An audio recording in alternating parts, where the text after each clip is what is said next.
Buen día. Hoy hablaremos sobre el lenguaje de programación Python.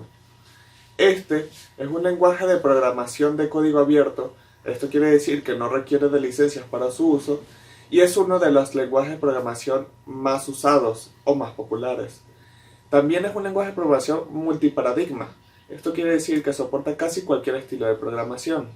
Además, Python es un lenguaje de programación de alto nivel cuya filosofía hace hincapié en la legibilidad de su código. Hablemos de sus orígenes. Python fue presentado por primera vez a inicios de los años 90 en el Centro de Matemáticas e Informática de los Países Bajos.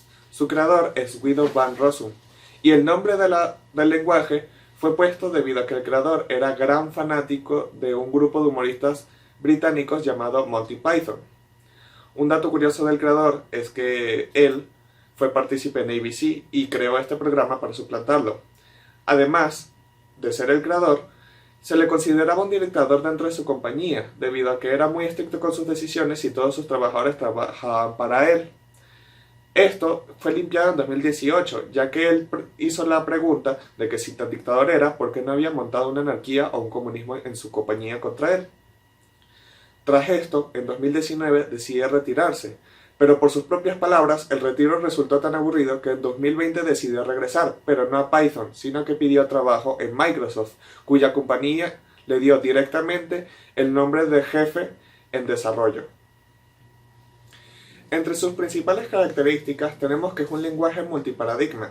Esto quiere decir que en lugar de forzar a los programadores a adaptarse a su estilo de programación, el programa se fuerza a adaptarse a los programadores, incluso pudiéndole añadirles extensiones de otros estilos, como por ejemplo puede ser la programación orientada a objetos o la programación imperativa. Además, Python es una multiplataforma, lo que quiere decir que se puede correr en casi cualquier sistema operativo.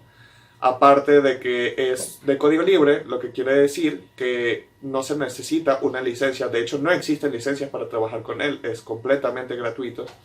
Y por último, tenemos que Python es polivalente. Esto quiere decir que todo lo que se programe adquiere un estilo o un tipo según el valor que se le asigne. Y se puede trabajar con infinidad de proyectos, desde videojuegos hasta redes sociales y aplicaciones varias.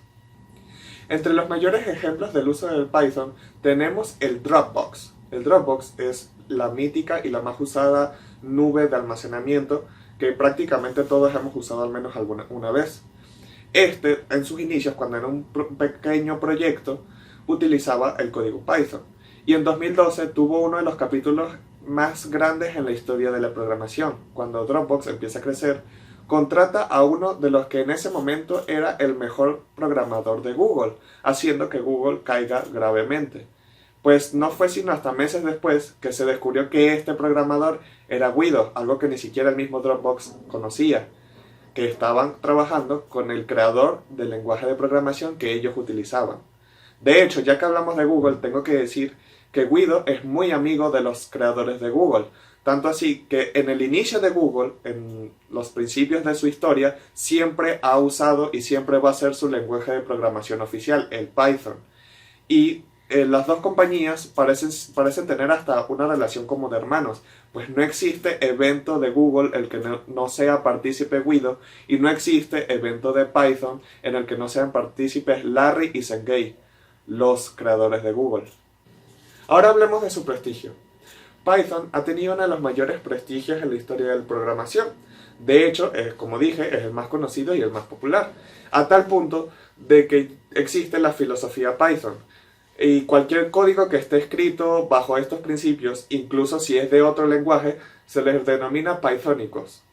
Y estos están bajo el hecho de que bello es mejor que feo, o que explícito es mejor que implícito, que complejo es mejor que complicado, y que si es fácil de explicar, entonces seguro es una buena idea.